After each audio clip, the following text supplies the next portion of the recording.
Still untitled game project is a little game that I've been working on. It's a 3D platformer derivative where all of your moves are dependent on the environment. Your dominant movement ability is a speedy rail grind that combos into a bunch of other things. There's also combat, shooting, reloading and aiming, all moves that can be done while parkouring. The thing is, these moves, and by extension the entire game because it's a platformer, kind of sucked. The movement was just not great, especially with the hindsight of the now 2 rounds of playtesting that I've done, and the ability to compare the current build of the game with that initial one. I was aware of this to some extent, because I'm almost certain what I've put together so far is probably going to suck. Yes, past me, you were correct. Congratulations. The old movement was extremely floaty. There was one ability in particular that required inhuman levels of precision to reliably execute, and the level design was just plain bad in many places. But these are all reasonable things to expect from a game prototype that had only been in the oven for about 3 months at the time. And they're all things that, I'm happy to say, have been more or less completely fixed now. The first round of playtesting was incredibly informative. If I try to imagine what the game would look like now if I never did this first testing round, yeah, it would probably still just suck. Getting 20 or so pairs of fresh eyes to take a look at the game was probably the wisest thing I could have done at that point in time. After the testing was complete, it was very clear what I needed to work on, and I set about making a Trello, distilling my observations from the playtest and results from the feedback form into a large number of to-dos. Then I just had to categorize them in terms of priority, and just like that, I had a very clear game plan for the next phase of development. Yay, organization. So what actually went down in the testing? After recruiting some testers, and definitely not bribing them with a don't starve together skin code, I had a non-insignificant number of testers, roughly 20 new testers for both rounds. Some of them had been prompted by watching the first devlog, and others just saw the opportunity for a free skin, which I think produced a decent balance of people who knew what the movement should look like when it worked, and people who were going in blind. Side note, why is the first devlog always number 0? Is this some kind of programming joke? What's going on? Each tester was encouraged to run through the game and stream everything over Discord to me, as I observed eerily, and hopefully in a manner that didn't seem too judgmental. After all, it's the game we're judging here, not the player. And there were a lot of things to judge about it at this point. Making the game not suck. The movement was floaty. This is a very common criticism of early indie platformers. Definitely a baby's first game kind of problem. And it kind of means different things depending on the genre, particularly whether the game is first or third person. But in my game's case, it was quite literally very floaty. The player character would awkwardly hang in the air after each jump, like a bad smell, something that was only exacerbated by the lack of variable jump height. So no matter how long you pressed spacebar for, you would rise up and then slowly descend down for the same amount of time. For some reason, the ledge grab move felt particularly floaty. Going back and playing the old build of the game now is genuinely bizarre. It feels like jumping on the moon or something. Gravity just has barely any effect on the character. As of the current build, this has been completely rectified, and as a result, every move in the game feels a lot more fluid and responsive. Speaking of the ledge grab, this was that move I mentioned before that required robotic levels of accuracy just to use. I had this experimental idea that the player would have to press the jump button at the perfect time in order to execute a ledge grab. In concept, I think this idea is actually pretty fun, and some playtesters actually responded really positively towards it. Oh, that's nice. That's a good ledge grab, actually. But ultimately, I made the decision to make the control much more lenient. You can now hold down the jump button in order to automatically grab any ledges that you come near. This was definitely the right decision. Many testers struggled with the ledge grab, and even the ones that didn't found it to be particularly awful during certain segments of the level. Namely, this one section that I ended up nicknaming the getting over it bit, because of this unfortunate but accurate comparison that one playtester made. Wow. I feel like I'm playing Getting Over It. No, just kidding. While I am fond of the use of a skill check or reaction time test to complete a parkour move, the game already has one. The perfect grind mechanic that requires pressing the grind button right before touching the rail to get a speed and jump height boost. And I think that having 2 reaction time tests like these, for the 2 most common movement abilities no less, is just too much to ask of the average player. The game is most definitely better off with this change. In the initial playtest, many testers expressed that walking back to the start of a rail to re-attempt a jump was tedious and boring. This was something that I was kind of worried about seeing. Ow. My initial idea for this game was to only include movement abilities that branch off of the environment, and is why the game doesn't have a sprint or dash-like move that can be mindlessly spammed to get to places fast. But players expressing their boredom in the first level is not a good thing. And they were correct. It was boring to just have to walk back to the start each time. This was compounded by many of the jumps in the first build being way too difficult for what is effectively the tutorial. Something interesting that occurred in the first test was the appearance of a bug, in which crouch jumping played a different animation and made the player character go slightly higher than they normally would. This was due to an error in the character controller's logic, where crouch jumping would actually perform the slide jump, explaining the different animation and slightly higher velocity. One of those rare bugs that are actually interesting and fun. A couple of testers ended up using it to do little speedrun skips in the level, something that I thought was extremely cool, and definitely the kind of thing that I want to encourage. So, and you might be able to tell where this is going, why not kill two birds with one stone? I could create a proper, official crouch jump move that boosts the player's movement, maybe in a way that's slightly less oriented towards speedrun skips and is more like a practical way to get around quickly. Not quite a dash and not quite a boosted jump, so as not to interfere with the other moves that give you specific amounts of vertical velocity. From all of this, I cooked up the Pounce, a move that replaces your crouch jump. It makes Kitty pounce forward, and unlike its buggy predecessor, the Pounce only gives you forward velocity, letting you move around levels quickly. It's on a cooldown as well, to prevent the spamming that I don't want to see as part of my game's movement kit, meaning that thoughtful use of the ability is rewarded with the most speed. I've worked hard to make sure it combos into pretty much anything. You can pounce into a rail grind to get grinding quickly, or you can pounce into a ledge grab to speedily switch from platform to platform. You can even reload while pouncing to refill your magazine risk-free. And as a result of adding this move, the game is way more fun. Falling off things and failing is much less punishing, and with the proper way to move from rail to rail, even the intended path through a level feels way more fluid and forgiving. And yes, it does sort of go against what I said in the first video. Give the player a few movement abilities that make them go fast, but with a catch. They're all conditional. The Pounce does kind of resemble a dash, given its purpose in accelerating the player's movement throughout a level, but I can't deny the facts that the game is way more fun with its inclusion, and ultimately, that trumps any of my original plans or self-imposed constraints for this game. And you know what? It is still conditional. It has a cooldown. That might seem like a small thing, but it really does change how you use it. Pouncing at the first available opportunity is rarely the best use of the move, encouraging careful thought and management of the cooldown. And ultimately, I think that's what matters. As long as each movement ability involves conscious thought each time it's used, that's good enough for me. Not to mention that your main moves, like grinding and sliding, are much faster than just pouncing everywhere, so players are still encouraged to constantly be reading their environment and trying to find a faster path. I also added this steam vent, or chimney, that boosts your character into the air as a way to quickly reattempt one jump in particular. In the future, I'll definitely be including more environmental boosts like this to help players get back on track. Combat has also changed a significant bit since the first build. When I said, the combat mechanics as they are for now, are fully integrated with the movement, well, that was a lie. You could shoot and reload while grinding and shoot while sliding, but that was pretty much it. The hip-firing lock-on also sucked, only working if the enemy was directly in front of you and on the same elevation. Also, reloading and shooting prevented you from jumping, and you couldn't initiate either of these moves while in the air, which was quite stiff feeling. In the first test, playtesters' feelings on the combat were either that it was pretty poor, or that they didn't actually get to use the combat enough to have any feelings about it, both of which are completely fair. While the core movement abilities are the #1 focus right now, I did touch up the combat a fair bit, because it definitely sucked. Shooting and reloading are now actually fully compatible with jumping, and vice versa. Although your jump height and movement speed are somewhat kneecapped while doing these moves, which is something that I'm still on the fence about and will need more testing. There still isn't much opportunity to collect feedback on the combat in the current level, since you only get the gun right at the end, but that's okay for now. Reloading also now has an active reload minigame to help speed it up, as swapping mags was probably the worst aspect of combat before, feeling extremely sluggish. The testers from the second round have loved it, which is great. There's no punishment for messing up the minigame, only a reward if you manage to time it successfully, which prevents making mistakes in the heat of combat being unnecessarily painful. The combat still has a ways to go until it's up to par with the movement, but that's something that will need some different enemies and some more combat-oriented levels to properly test. Ideally, shooting, reloading, and utilizing the different parkour moves would be completely synergistic and intertwined. Multiple testers in the second round compared the feeling of movement combined with combat to Overture, a game that I personally haven't played but have heard great things about. This tells me that this aspect of the game does have potential. It will just need more scenarios in the levels that require the player to actually balance these two aspects of the character at once, and not let them simply walk and shoot, ignoring the parkour mechanics.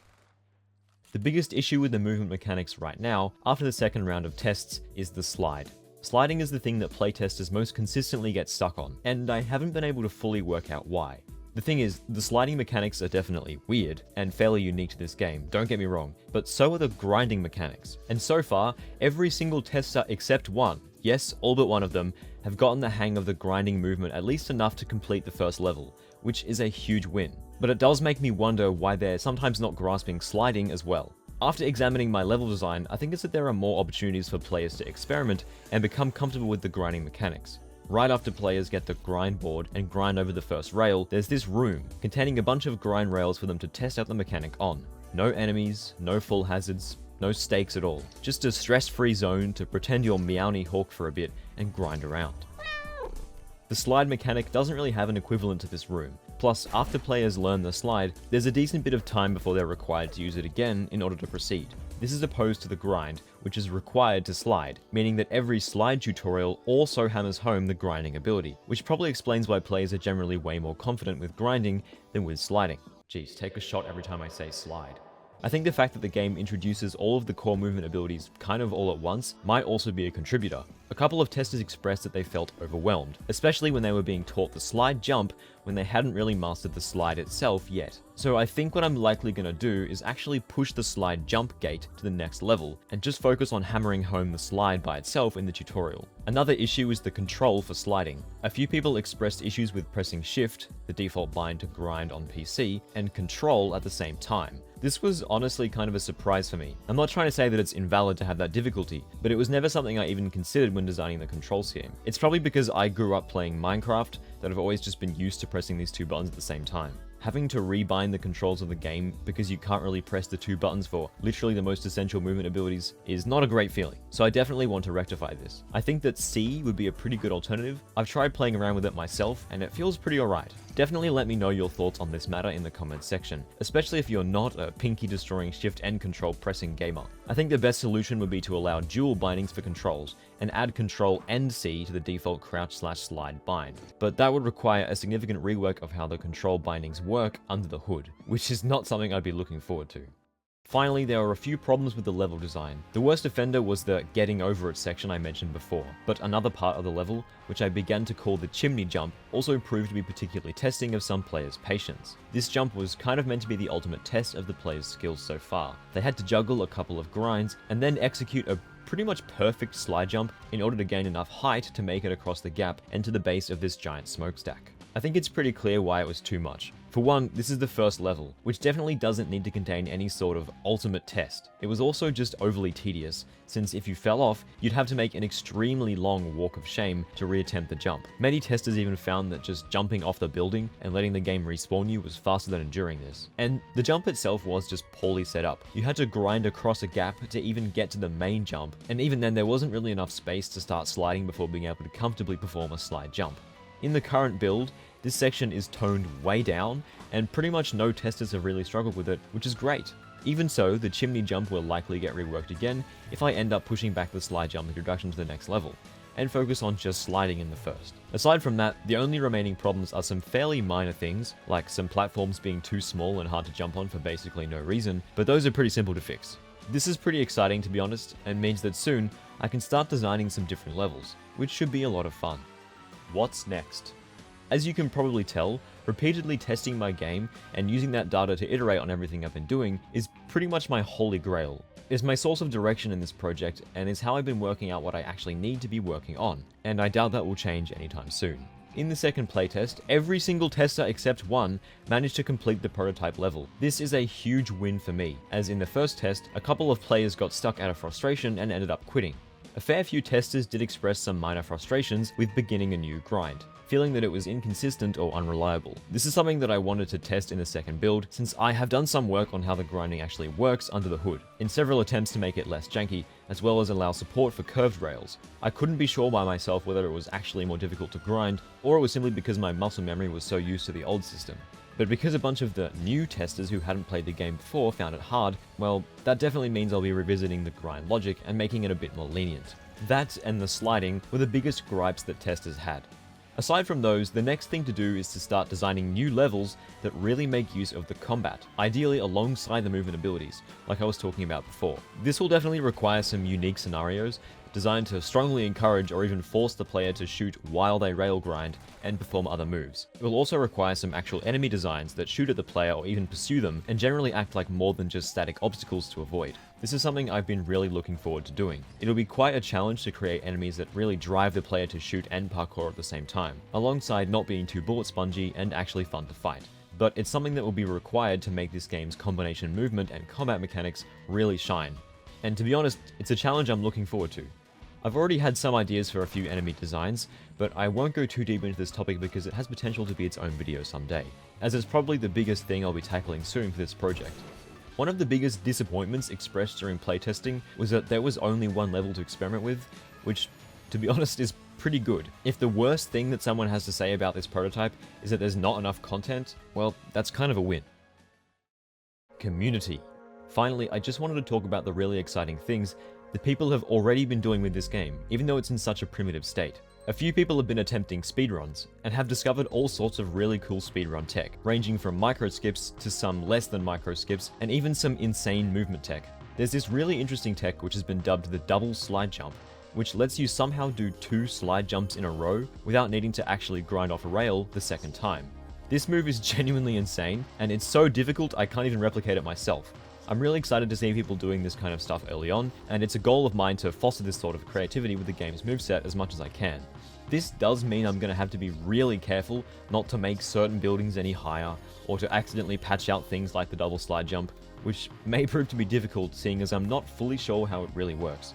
The current record of the first level is 43.84 seconds, done by Kana, although some of the skips were contributed by Endebreath12, who currently has the second fastest run at 1 minute 24. These runs use this absolutely insane skip that literally skips 90% of the level by doing the aforementioned double slide jump movement tech. They go over this part of the level that is just low enough to let you climb up and get to the end. This is a case where I'm totally fine with the majority of the level being skipped, as it requires pretty much frame perfect timing on a really tricky movement tech, and it only works in this super specific spot. If speedrun skips take so much skill that even I can't replicate them, then skip as much of the level as you want. At that point, you win. Congrats! Geospark also had the best time for the first playtest, as well as this insane run where he managed to complete the level without actually picking up the grind board.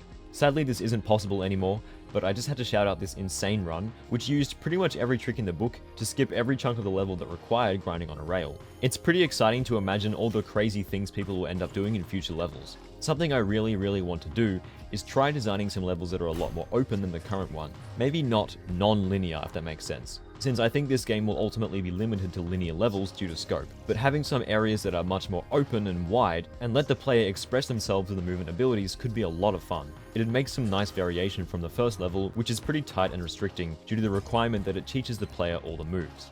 And of course, it'd be very fun to see how speedrunners can absolutely demolish a more open level.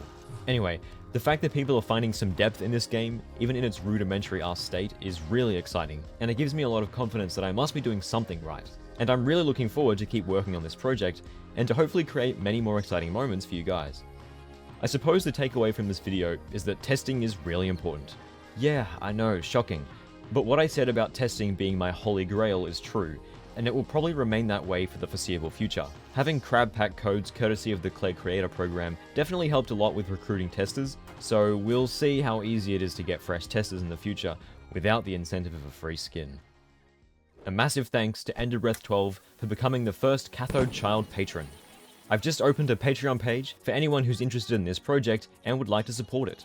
All patrons get access to all playtest builds of the game, as well as the occasional patron exclusive build, which I'll do when I'm after some quick feedback on something new from the people who are most passionate about the game. Hardlight patrons also get access to exclusive mini devlogs, which I'll be making roughly every 1 to 2 weeks to discuss what I've been working on in a more frequent manner. This tier is for those who are most interested in the nitty-gritty of this project.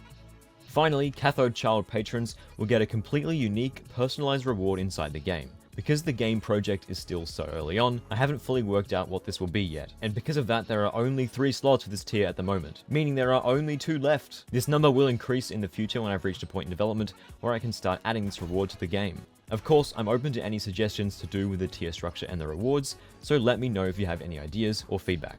And of course, a huge thanks to anyone who does decide to support. It genuinely means the world and I appreciate you. I really want to keep working on and to finish this project, and every bit of support will help me spend more time on it and get the game one step closer to realizing its potential. Finally, I just wanted to finish off this video with a huge thanks to everyone who helped to playtest.